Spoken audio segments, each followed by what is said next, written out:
What is up, lads? Welcome to another video. This is Sean, aka ABL Frosty, bringing you guys a commentary over gameplay on Momentum Urban. And as I've said before, the reason I quite like uploading Momentum gameplays is there's just so much going on all the time, really. I mean, it's that simple, and Urban is pretty much one of the most mental maps on the game as well. So that's what the gameplay is. Thought I'd let you know about that. But I've got multiple things to talk about. First thing, I'm going to just mention like sort of the world of sports at the moment. I'm talking about real sports, not esports, obviously. Lots of shit's been going on. Obviously, the Premier League season has finally started this weekend, and for me, I love the Premier League, but at the same time, listening to biased fans just annoys me so much because everybody has their team that they support, right?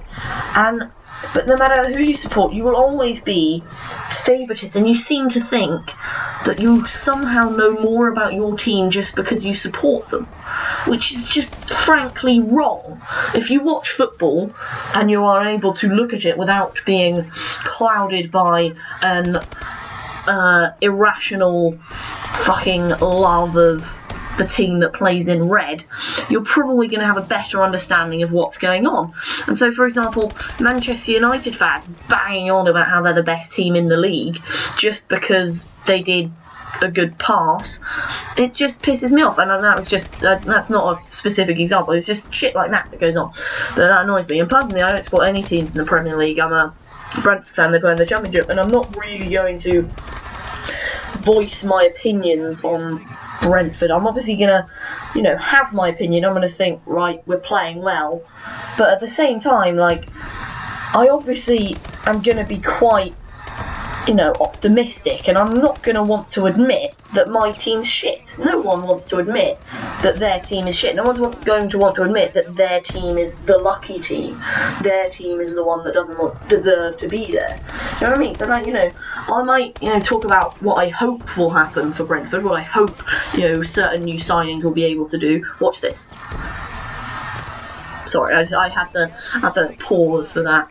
But anyway, that's football. Also in the world of sport, cricket, England have regained the Ashes. I'm actually quite surprised about this because obviously going into this Ashes series, there's quite a pessimistic view. I was personally predicting about 3-1 Australia, and it currently stands at 3-1 to England. That's pretty impressive. They've absolutely given Australia the big fat British sausage, and they've just had to sit down and take it. But that's that series over. Good performances generally all round. So, well done, England.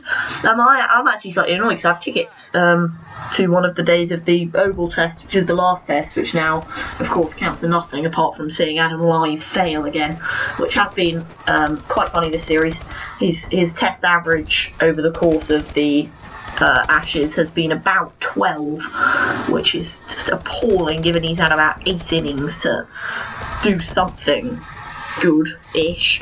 But anyway, that's that done. Also, actually, on the topic of the Premier League, my fantasy football team, I've got fucking annoyed because I picked, probably, arguably the best keeper in the world, if not the second best keeper in the world, Thibaut Courtois, and he plays for Chelsea, which makes it, Chelsea do not concede many goals. They're a very good defensive team, and you'd think having their goalkeeper, especially someone as good as Courtois on your fantasy team, is a solid bet. But no, this cunt concedes 2 goals, gives away a penalty, and gets sent off. Cheers, lad. Never picking that cunt again. I'm going for Petr Cech. Arsenal all the way. Fuck Courtois. He's just probably annoying me. But let's forget real sports for a minute, and I'm going to talk for a minute about esports, specifically COD, because I don't really give a shit about any others apart from a bit of CSGO, which I sometimes watch just because no COD's on. But anyway, obviously the Black Ops 3 esports reveal was over the weekend at Gamescom, and loads of new sort of cool shit being brought out by old Vonderhaar. They had a little exhibition match between TP and a shit European player called Kiwi, and they showed off, the main thing they showed off was the new broadcaster mode. Well, there were 2 things. It was the new broadcaster mode and the ban protect system. And I'm going to talk about the broadcaster mode first. New broadcaster mode, it's a fairly, it just looks like a sort of a nice version of the Advanced Warfare broadcaster mode. There's nothing wrong with the one on Advanced Warfare, but they've added a couple of cool things, and this is actually something that I posted on the I don't think well, it's an idea I had actually, that I decided to talk about once on the COD competitive subreddit, which makes me quite happy. They've changed it, so obviously when you're in broadcast mode for Call of Duty, you see the other team's outlines, and each team, on Advanced Warfare you have a blue team and a sort of ready team, and obviously their outlines and their logo are like that. But for Black Ops 3, you're able to change the colours of each team, which just, for me, has always been something that annoys me. So it's always annoyed me to see, for example, Envy playing against FaZe, with FaZe as the blue team and Envy as the red team. It just doesn't make sense. And so now you can pick whatever colour you want for each team, which would just make sense. You can have, for example, you can have Optic as green, you can have Denial as orange, whatever you need.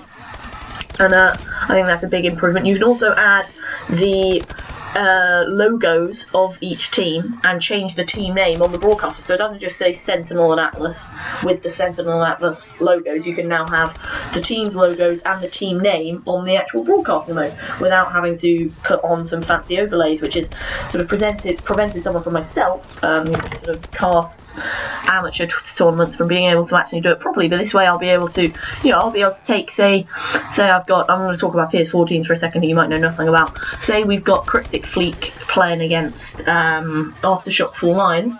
I can take the 4 Lions logo and the Cryptic Fleek logo, put them straight into the game, change the team colours to whatever those teams want. I actually wouldn't really know what the 4 Lions and Fleek colours were, but and it would just be like that, and it would be much easier. I could obviously change the names as well, so it would say Fleek at the top and 4 Lions at the top, and then when Shouts a Lot drops a donut on Search and Destroy, we'll all know who he's playing for.